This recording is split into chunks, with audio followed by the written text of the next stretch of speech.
Hello lovely people of YouTube, thanks for tuning in to part 2 on my multi-sampling video. I may do some more multi-sampling, I'm not sure, but this should cover, this and part 1 should sort of cover most of what you need to know. Just a quick reminder, if you want to get hold of my multi-samples, then just head over to support me on Patreon. There is, so any tier from tier 1, which is £1 a month, $1 a month, €1 a month and above, will get you access to my multi-samples folder, which is just going to sort of grow. I'll try and put one in there like every week, every couple of weeks. So that's just going to keep growing and growing over time. It's something I will continue to do.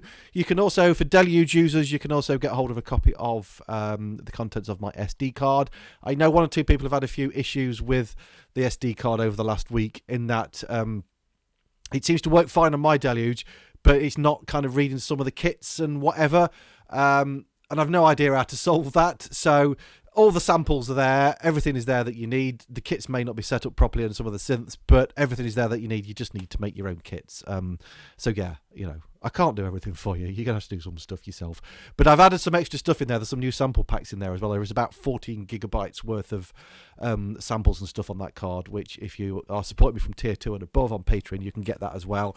So even if you're not a Deluge user and you want a load of sample packs as well, and just other samples, then, you know, go and do that one as well. But anyway, cracking on with, there's a link to the Patreon thing in the description, and stuff will pop up about it in places. So in this one, we're going to look at loop points. In part 1, we just went through doing creating multi-samples in Maschine, and then creating multi-samples in Ableton Live. But we just did like a sort of a sound that didn't have a long sustain. So if we've got a sound that basically has full sustain when you hold your finger on the key, we need to do some loopiness nonsense in the when we've multi-sampled it, so that that key holds on, and we're going to cover that in this video, and we're going to do that now. So let's head over to the laptop screen. I'm going to do this in Maschine and also in Ableton Live, and also on the Deluge, just to show you how to do loop points on the Deluge for any Deluge users out there.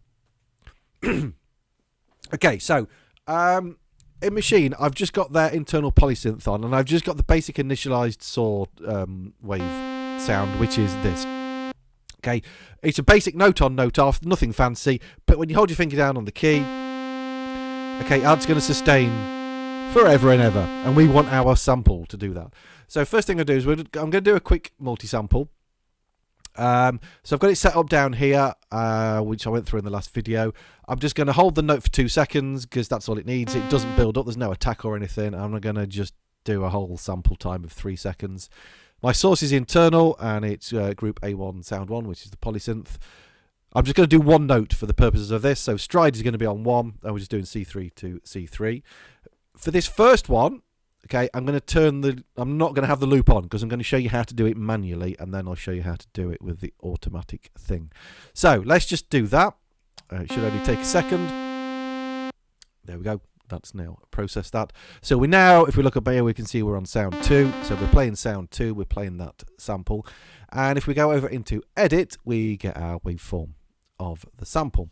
Now, if you look down here, our loop is not active. So if we turn that on, it's going to loop the whole thing at the moment. So if I just play it, it's going to do the 3 seconds of sample, and then it'll loop, which is obviously no good to us. We need to change the loop start and end points. So this is our loop brace, not there, sorry, there. You got to get it on the end bit there. So as this is just a basic sort of sound, we can set our loop point pretty much anywhere in the sample. You may need to do it differently depending on what you're sampling, because you might have something that has a slow attack and then builds up to the point where you want it to loop. So you would need to find that bit in your sound. So let's go across here. Now I'm just going to put this in completely at random, something like that. So you see what happens when it gets to that point. It starts looping that bit round. And we're getting horrible clicks. Okay. Now you can mess about with the crossfade. If I just dial in, I don't know, like 4,000 on the crossfade. That's 400. Sometimes this will sort it out, but most of the time it won't. Okay, it's got rid of the clicks, but now we've got this kind of sound where it's fading in. So let's get rid of that for now. You can just sort of hold it down and experiment with, you know, until you get rid of the click. But I tend to find with the crossfade, you can still sort of hear it's not smooth. So what we need to do is we need to zoom right in onto our sample and find what's called the zero crossing point on the sample. Now, the zoom thing on Maschine, I flipping hate, because you got to kind of come from each side. I know you can sort of, unless I'm doing something completely wrong, but it's a pain in the neck. But anyway, we've got to zoom right in, and we're going to look at the start point. So what we're aiming for is this, our loop point to be at this point here, where you see we've got positive values here, negative values here.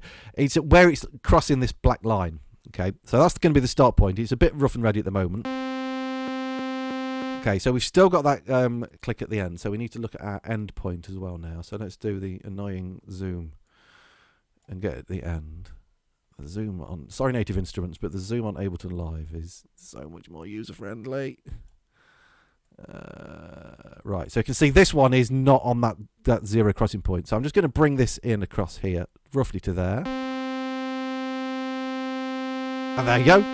We've got rid of the click. That was pretty quick, actually. Sometimes it takes a little bit of trial and error. You may just need to... So you can hear it's back there. It's just... a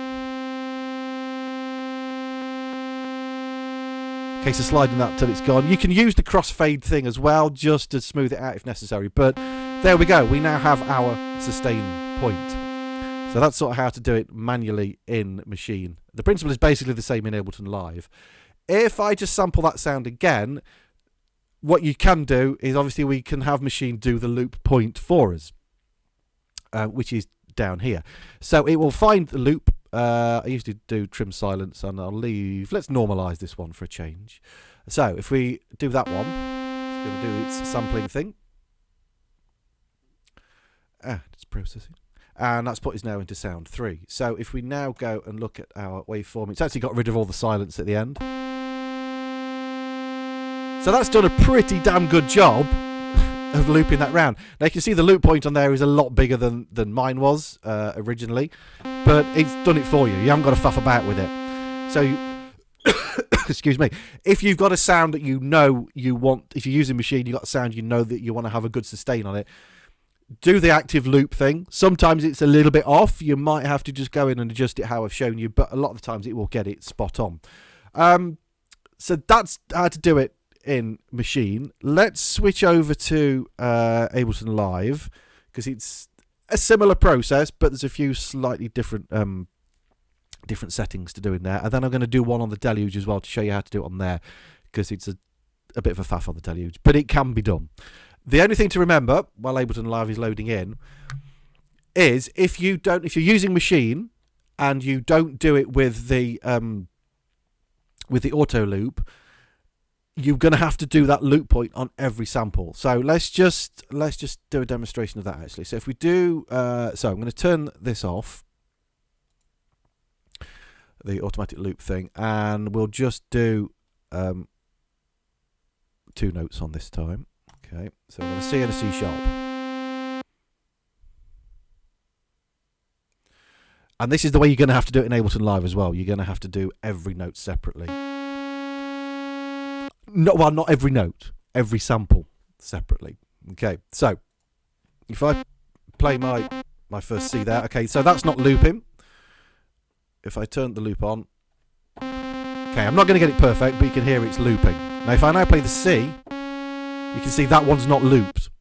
Okay, so you've got to do every note separately, which if you've got a lot of multi-samples is a bit of a pain. I mean, you can look at the loop points that you made down here. So it's starting around about like 2000 and finishing on 90,000. You can remember those, type those in, and then adjust it slightly, which speeds the process up a little bit. But other than that, it's very time consuming. So yeah, if you're using Maschine, use the active loop thing. I'm not sure if you can get Maschine for free or not. Because there is the complete, is it something like Complete Select that you can get for free, whether you've got any Native Instruments stuff or not. I think I'm right in saying this, and I'm pretty sure Maschine came with that. So somebody tell me if I'm wrong, or if I'm right, then tell me as well. Because I've got a Native Instruments account and it's all registered with that. But I'm sure before I got any Native Instruments stuff, I'm sure I got hold of Maschine for free. just downloading it from there. So check that out, because if you can get it for free, Maschine is a great way of doing automated auto samples. Right, let's go over to Ableton Live. Okay, so here we are in Ableton Live. We've got a fresh instance of our sampler in here, and what I'm going to do is I'm going to use the same sample that we used previously on the just in Maschine a second ago, which is that simple saw wave. I'm going to use that exact same sample, so I'm going to just drag that and drop it in here, and you can see we've got the sample loaded now in there for us. If I play, I can hear that's just playing that as it was before. Okay, so at the moment it's just going to play through. You can see it's playing through, and then bang, it stops on the end there. So we can change our start and end points here. So if you wanted it to sort of end like that, you would put your end point like that. Okay, it's going to sound pretty much the same. What we need to do is look at the sustain mode down here. So at the moment it's just playing through and then hitting a brick wall at the end, and it's finishing. We've got this mode here, okay, which is now going to loop it. It's going to go round like that. We've got other various different modes here. I'm not 100% sure. I don't use these ones a lot. I think that one just kind of goes backwards and forwards. That's like a sort of a ping pong mode. So that one actually for this sample sort of works pretty well. There's still a little bit of a click there. It's like the old ping pong video games from the 80s. Show my age now. But I generally use it in this mode. And you can then start to set your loop points. Not there, that's the start point. Sorry, it's the top one. This is our loop brace. So let's just bring this somewhere in the middle like this. Okay, so you can hear we've got a bit of a click still as it loops round. So what we're going to need to do is do basically exactly what we did in Maschine. We're going to zoom right in. Look at the zoom, it's so much easier on here. Get it roughly at a zero crossing point. Let's zoom out. Let's go in at this end. Zoom it right in. I mean, that's so much quicker. You see, that's going to be way off there. Let's bring that to about there. And that sounds pretty good to me. Again, you've got fine control here. Obviously, you can do that. If you want to put a bit of crossfade in, you can. If there's some other little things in there that's going to might just need to do that to smooth it out. So that's basically it's exactly the same principle as you can see, but it's just using these controls down here. So that's got us a nice loop point. That's going to give us our sustain section. So then we can obviously just go over to this bit, the global, and then obviously if we want a longer release, we can turn that up. Go to let go of the key. You can hear we've got the lead, the release, the attack, and so on. And it just means that if you've got a big sustain on your envelope, that sample is going to sustain very nicely. So, like I say, very straightforward. The bit you're looking out for in any of these loops is this zero crossing point. Okay. Now, if it's a little bit off, you can. If let's say I got it there and you're still hearing a bit of a click, I'm not getting one there. Let's just make it really bad. Put it there. So you can hear that click. It's just a case of like dragging this until it's gone, really. There we go, and we've got it. Now, it may not always be that easy. Just finding that loop point can sometimes be a bit tricky. So, sometimes it's a bit of trial and error. Now, again, with this, you're going to have to do that with every single sample that you've done. So if you've sampled something like every third note, the first three that are kind of time stretched from that first one will be okay. They will follow that note point. But let's say you then did like so if you did like a C and then you sampled, let's say, the E. So the C, the C sharp, the D, and the D sharp will be fine because they will follow this loop part because they're referring to that sample. You would then have to do it for the E and so on. So if you did sample every single note, you would need to do that loop point for every single note, which again is very time consuming. So the last bit I'm going to have a look at in this video is the Deluge, because the Deluge does deal with multi-samples pretty well. And so let me just switch over to that camera. Okay, so here we are over on the Deluge. So I'm going to just load in a multi-sample first, show you how to do it, the process of it. So we're going to start with a new synth. We're going to go Shift Synth. That's going to give us a new synth. That's just going to give us a simple sawtooth oscillator. But what we're going to do is load in a multi-sample. So we're going to go Shift, and then third button down is Browse. So it will come up with bottom to top. don't worry what that means. Just accept that that's what you want it to say. We're going to click enter on that, and then it's going to take us into our browser. So we need to go over to the Multisamples folder. And I'm looking forward to my new display coming on this. I'm in the queue for the display. Can't wait for that to come. Because as much as I love my Deluge, I'm not going to go there. But anyway, open the Multisamples folder. Let's go into Res Multisamples. And then this is one of the folders I've got. Juno 106 stuff in here and the basses. And I'm just going to load that first one in. So when you found the one you want, you need to hold and press on there. And it will come up and say Multisample. Click enter. And it will do its thing. And we've now got that multisample loaded in on here. Okay, so this is one of the samples that you can get from the Patreon thing that I mentioned earlier.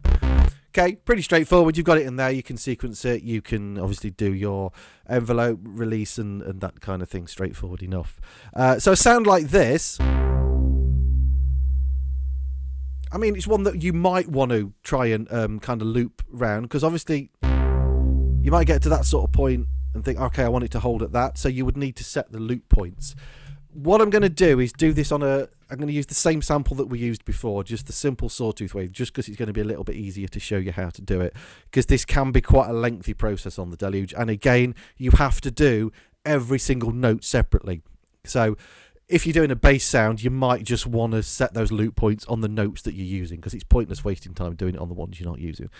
So let's just go through that process again. We're going to create another new synth. Let's go browse. Bottom to top, and I need to be in. There should be a separate folder for this. There we go. That's the one we want. So that polysynth, going to load that in. Okay, so let's go somewhere around there. Okay, so that's that sample we've been using throughout this video. We get to there and it cuts off. We want that to hold on and keep that to sustain thing going. So let's do it on, we'll do it on note C2. So we're going to go over here. We need to look at the waveform. So we're going to press shift, this second button down. Okay, and it will bring up this waveform display. Now down here you've got to find the note that, I think because this has only got one sample, it doesn't particularly matter. It's going to do it on every note. If there's more than one sample, you need to find the note that you're going to work with down here. So basically you've got to go down here until you can see this moving across. Okay, so there is our visual display of the waveform. That's the start of the sample, that's the end of the sample. So if I wanted to change the sample to end there, I would just do that and it'll stop on that bit. But it's not going to loop round. Okay, I'm going to move that away there just to give us a bit of space. So let's do the sample start point. So this is the start. What we first need to do is then, once that green one is flashing, hold down on that and just press anywhere, and that's going to create the start of the loop point. If we do the same thing at this end, that's going to be the end of the loop. Now when I press it, it's going to start here, it's going to loop between these 2 points, and then it's going to go through to the end. Hopefully you can sort of see this on the screen. But okay, you can see there where that white line's going across. Now that's actually not done a bad job of looping that round. Let's have a look where we are in the loop points. So I'm going to zoom right in. Got to find that. Let's just turn the brightness up a little bit. I don't know if that's going to make it any better. So as we keep zooming in, we're going to hold this dial and zoom in. Now I tend to find, because you've not got the line on the middle of where the zero crossing point is, I tend to find it kind of works quite well on the Deluge if you do it right at the top where there's just a single like that. Okay, so we've got to make sure that one's flashing, and then whenever we press it's going to put it in for us there. Okay, so we've got a bit of a click there as we come back round to the beginning. So I'm going to zoom out and find my end loop point. Click on that, and then as I zoom in, it will kind of zoom in focused on that. So let's see if my theory works. If I move that to there, we've got a lovely loop. Okay, so it's really just finding that point in your loop where you want it to be. Now you can also I've lost it. This is the thing with the Deluge, is zooming in and out and keeping that in focus. So let's say it was, I don't know, there. Okay, I'm getting a bit of a click. You can then use this dial here just to move it. And the more you zoom in, it's going to be a finer resolution. Just sort of move it left and right until you get that point where you're not getting any clicks.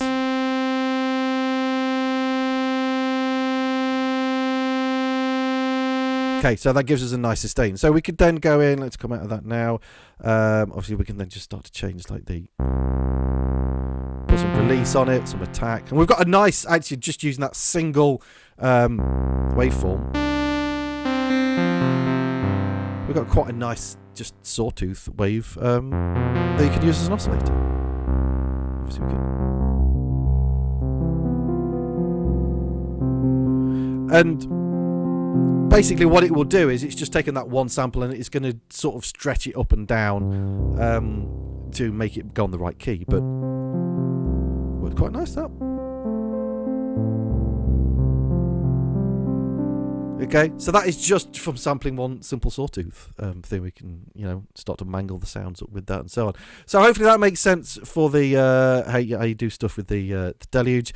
It is a lengthy process, as I've said before, with particularly if you've got to do every single loop point. But it's just a little bit of trial and error and zooming right in just to find that point where you get that nice zero crossing point where it won't do any clicks. So there we go. That's it for this one. I think I've pretty much covered everything I want to cover on multi-sampling. I may do a video at some stage on sampling at different velocities. Not sure. If people want that, then stick that in the comments below, and I'll try and do that if you want to know about different velocities and stuff. But yeah, usual things like subscribe, share the video around, hit the bell notification, support me on Patreon if you are feeling generous, because it does help. I say this every time. It's a very small amount for you to kind of pay out every month, but it means a lot to me. It helps me keep the channel going. I would like to improve my cameras and that kind of thing. So that's kind of what I use the Patreon money for. So again, thanks for watching. I'll see you in the next one. Cheers.